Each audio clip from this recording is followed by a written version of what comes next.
نام آسیہ ہے۔ اس وقت میرا دل بہت تیز دھڑک رہا تھا۔ مجھے آریان سے بہت ڈر محسوس ہوتا تھا۔ میں جتنا اس لڑکے کی نظروں سے بچنے کی کوشش کرتی تھی، نہ جانے کیوں وہ اسی جگہ پہنچ جاتا جہاں میں ہوتی تھی۔ وہ لوگ شہر میں رہتے تھے لیکن پرانے جاگیردار تھے، اور جاگیردار ایسے ہی شوق رکھتے ہیں کہ گھر کی نوکرانی سے اپنا دل بہلا سکے۔ جب میں اپنی ماں کے ساتھ اس گھر میں کام کرنے جا رہی تھی تو میں نے محسوس کیا کہ مالکن کا بیٹا مجھے ہی ٹک ٹکی باندھے دیکھتا رہتا ہے، اور مجھے اس وقت بہت ڈر لگتا تھا جب مالکن مجھے اس کے کمرے کی صفائی کرنے کے لیے کہتی تھی، کیونکہ وہ گھر پر ہوتا تھا، اسی لیے مجھے اکیلے اس کے کمرے میں جاتے ہوئے ڈر لگتا تھا۔ اسی خوف کی وجہ سے جب میں پہلی بار اس کے کمرے میں صفائی کرنے گئی، اس وقت وہ بہت ہی بیہودہ ویڈیوز دیکھ رہا تھا۔ جیسے ہی میں کمرے میں آئی تو میری نظر اس پر پڑی۔ میں نے فوراً اپنی نظریں جھکا لیں اور کمرے کے دروازے پر ہی کھڑی ہو گئی۔ اس نے ایک نظر مجھ پر ڈالی اور کہنے لگا، رک کیوں گئے؟ آؤ کمرے کی صفائی کرو۔ مجھے لگا تھا کہ میری موجودگی کی وجہ سے وہ ٹی وی بند کر دے گا یا چینل ہی بدل دے گا، لیکن مجھے حیرت ہوئی کہ میرے اندر آتے ہی اس نے آواز کچھ اور اونچی کر دی۔ میری عمر اس وقت مشکل سے 16 سال تھی اور مالکن کا بیٹا اس وقت 18-19 سال کا ہوگا۔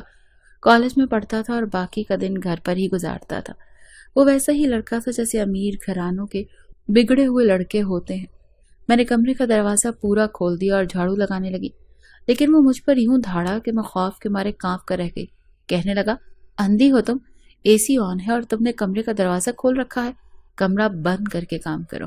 میں بہت زیادہ ڈر گئی تھی، اسی لیے فوراً کمرے سے باہر نکل کر ماں کے پاس آ گئی۔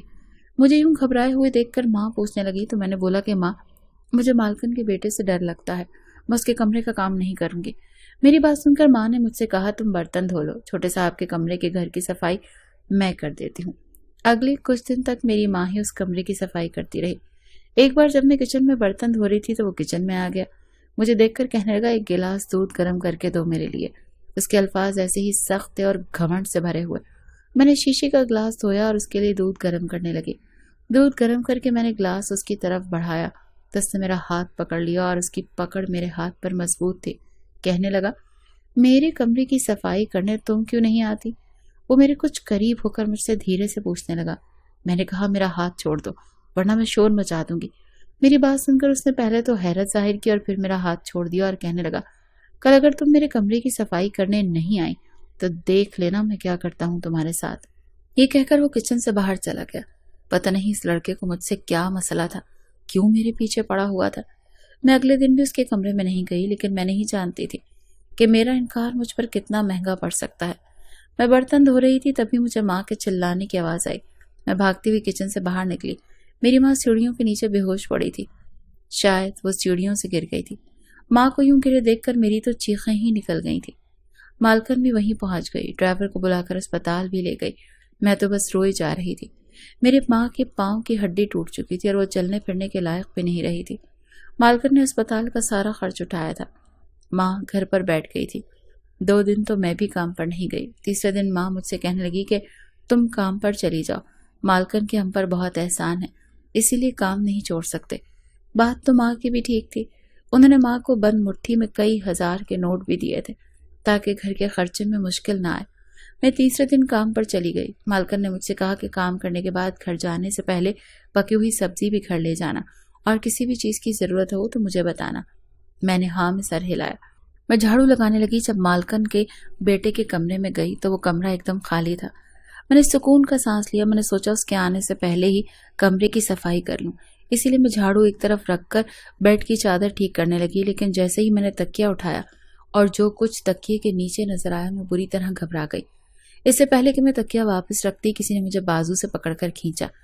میں اس اچانک حملے کے لیے تیار نہیں تھی، اسی لیے میں ایک دم مالکن کے بیٹے کے سینے سے جا ٹکرائی۔ میں نے خود کو سنبھالا اور پیچھے ہٹ گئی۔ وہ بھی میرے بازو چھوڑ چکا تھا۔ کہنے لگا، بہت شوق ہے نا تمہیں میری جاسوسی کرنے کا؟ میں بری طرح گھبرا گئی تھی اور نہ میں سر ہلانے لگی۔ میں نے کہا، میں تو بس چادر ٹھیک کر رہی تھی، مجھے نہیں معلوم تھا کہ تکیے کے نیچے۔ پھر میری بات ادھوری رہ گئی کیونکہ اس نے میرے منہ پر ہاتھ رکھ دیا اور مجھے اور آگے کچھ بولنے سے روک دیا۔ کہنے لگا، جو کچھ تم نے دیکھا ہے اگر تم نے میری ماں کو بھنک بھی لگنے دی تو یاد رکھنا تم بہت پچھتاؤ گی۔ وہ میرے بہت قریب ہو کر مجھے دھمکا رہا تھا۔ میں اس وقت بہت زیادہ ڈر گئی تھی۔ میں نے کہا، میں مالکن کو کچھ بھی نہیں بتاؤں گی، اس کے بعد وہ مجھ سے کچھ پیچھے ہٹا اور کہنے لگا ٹھیک ہے، بس ایسے ہی میری ہر بات مانتی رہو تو خوش رہو گی، چلو اب اپنا کام کرو۔ یہ کہہ کر وہ جیسے ہی بیڈ پر آ کر لیٹ گیا۔ میں جھاڑو لگانے لگی۔ جیسے ہی میں نے کمرہ صاف کیا اور باہر جانے لگی تو کہنے لگا سنو لڑکی۔ اس کی پکار پر میرا قدم دروازے کے پاس ہی رک گئے۔ کہنے لگا ایسا کرو، میرے جوتے اتارو۔ یہ سن کر مجھے حیرت ہوئی، میں تو اس کی کوئی غلام تو نہیں تھی جو اس کے جوتے اتاروں۔ میں وہاں کھڑی رہی۔ اس نے پلٹ کر میری طرف دیکھا اور بہت ہی گھمنڈ اور غصے بھرے الفاظ میں مجھے دھمکی دے رہا تھا۔ میں نے جلدی سے کچن کی طرف رخ کیا اور وہاں موجود نوکرانی سے پوچھنے لگی کہ آریان کیا کھائے گا۔ اس سے پہلے کہ وہ کچھ بتاتی، مالکن کا بیٹا کچن میں ہی آ گیا اور نوکرانی سے کہنے لگا تمہاری چھٹی ہے، تم اپنے گھر جاؤ۔ یہ سن کر تو میرا رنگ پھر سے اڑ گیا۔ وہ نوکرانی کچن سے باہر نکل گئی۔ وہ مجھ سے کہنے لگا کھانا مجھے کھانا ہے تو مجھ سے پوچھو، نوکرانی سے کیوں پوچھ رہی ہو؟ مجھے چکن بریانی کھانی ہے اور ساتھ میں فش فرائی کر دینا اور ساتھ میں کچھ کباب بھی فرائی کر لینا اور میٹھے میں گاجر کا حلوہ بنا لینا۔ اچھا خاصا مینیو بتا کر باہر چلا گیا۔ میں جتنی جلدی یہ سب بنا سکتی تھی بنا رہی تھی، لیکن یہ سب بناتے ہوئے مجھے 2 گھنٹے لگ گئے۔ شام کا وقت ہو چکا تھا اور اب اندھیرا بھی گہرا ہونے لگا تھا اور مجھے گھر بھی اکیلے ہی جانا تھا۔ میں نے سب کچھ بنا کر ڈائننگ ٹیبل پر سجایا اور جلدی سے باہر جانے لگی۔ بنگلے کے کچھ نوکر ہمیشہ گھر پر ہی ہوتے تھے اور رہتے بھی بنگلے کے کوارٹر میں ہی تھے، لیکن اس وقت ہال میں مجھے مالکن کے بیٹے کے علاوہ اور کوئی بھی نظر نہیں آ رہا تھا۔ مالکن کے شوہر اور بڑے بیٹے زیادہ تر دوسرے ملک میں ہی رہتے تھے، کبھی کبھار ہی گھر آیا کرتے تھے۔ میں نے ہال میں جب کسی نوکر کو نہیں دیکھا تو تیز تیز قدم اٹھاتی ہوئی ہال کے باہر دروازے تک پہنچی۔ اس وقت تک مالکن کا بیٹا ڈائننگ ٹیبل پر بیٹھ چکا تھا۔ جیسے ہی میں نے دروازہ کھولا تو دروازہ لاک تھا۔ میں نے دروازہ کھولنے کی بہت کوشش کی لیکن شاید اسے چابی سے لاک کیا گیا تھا۔ میں نے پلٹ کر ڈائننگ ٹیبل پر بیٹھے مالکن کے بیٹے کی طرف دیکھا تو وہ بڑے مزے سے اپنی پلیٹ میں بریانی ڈال رہا تھا۔ میں سمجھ گئی کہ یہ سب اسی نے ہی کیا ہے۔ اس وقت اس بنگلے کے اندرونی حصے میں صرف وہ تھا یا پھر میں تھی، اور کوئی دروازہ ایسا نہیں تھا جہاں سے میں باہر نکل سکتی۔ میری بے بسی کا یہ حال تھا کہ میں رونے لگی۔ میں نے دروازہ زور زور سے کھٹکھٹانا شروع کر دیا، شاید کوئی دروازہ کھول دے، لیکن وہ بے حس لڑکا بڑے آرام سے بریانی کھا رہا تھا۔ میں رو رہی تھی، بار بار دروازہ بجا رہی تھی۔ مجھے یوں روتا دیکھ کر کہنے لگا سب کچھ بیکار ہے، تمہارا رونا دھونا شور مچانا، کیونکہ میں نے سارے نوکروں کو آج کی رات چھٹی دے دی ہے۔ میرے علاوہ تمہاری پکار سننے والا اور کوئی نہیں ہے، اسی لیے تم جتنا چاہے چلا سکتی ہو۔ یہ کہہ کر وہ بریانی کے ساتھ ساتھ کباب کھانے لگا۔ میں اس کے پاس آ گئی۔ میں نے کہا پلیز پلیز دروازہ کھول دو، میری ماں پریشان ہو رہی ہوگی، رات ہو رہی ہے، مجھے گھر جانا ہے۔ لیکن وہ شاید اپنے سینے میں دل ہی نہیں رکھتا تھا۔ مجھ سے کہنے لگا کہا تھا نا تم سے، مجھے انکار مت کرو، دیکھ لیا نا اس کا نتیجہ۔ وہ اپنی پلیٹ میں دوبارہ سے بریانی ڈالتے ہوئے کہہ رہا تھا۔ میری جان پر بنی ہوئی تھی۔ میں نے کہا میں آگے سے آپ کی کسی بات سے انکار نہیں کروں گی، لیکن پلیز مجھے ابھی جانے دو، میری ماں میری وجہ سے بہت پریشان ہو رہی ہوگی۔ شاید یہ میری بے بسی کی آخری حد تھی کہ میں اس کے سامنے ہاتھ جوڑ کر رو رہی تھی۔ وہ کہنے لگا دیکھو، بات یہ ہے کہ اگر کوئی میری بات سے انکار کر دے تو مجھے اس پر بہت زیادہ غصہ آتا ہے اور میں بدلہ لیے بغیر اسے نہیں چھوڑتا ہوں، لیکن تم میری منت کر رہی ہو تو ٹھیک ہے۔ اس نے گاجر کا حلوہ اپنی پلیٹ میں ڈالتے ہوئے کہا۔ یہ سن کر میری جان میں جان آئی۔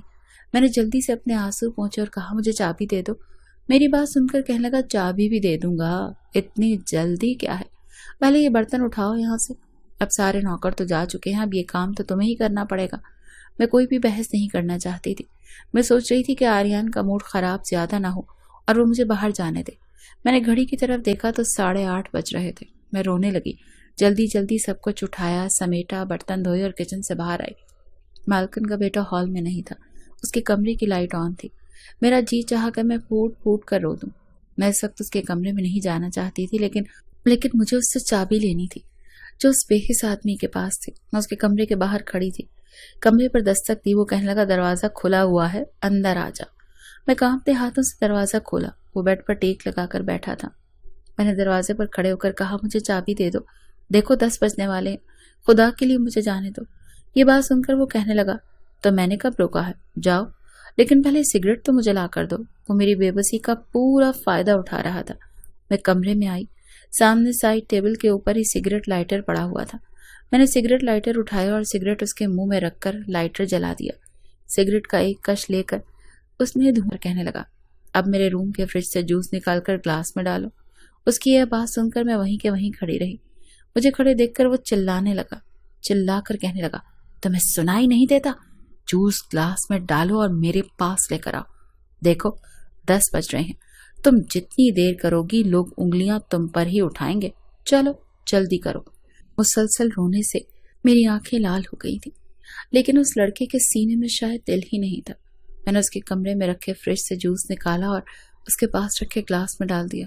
اس وقت میرے ہاتھ کانپ رہے تھے، رونے کی وجہ سے میرا پورا جسم بھی کانپ رہا تھا۔ اسی وقت اس نے مجھے بازو سے پکڑ کر اپنی طرف کھینچا، میرا دوپٹہ میرے گلے سے کھینچ کر پھینک دیا۔ وہ میرے اتنا قریب تھا کہ اس کے منہ سے نکلنے والی سگریٹ کی بدبو سے میرا دم گھٹنے لگا۔ میری سسکیاں اس کمرے میں گونجتی رہیں، لیکن کوئی سننے والا نہیں تھا۔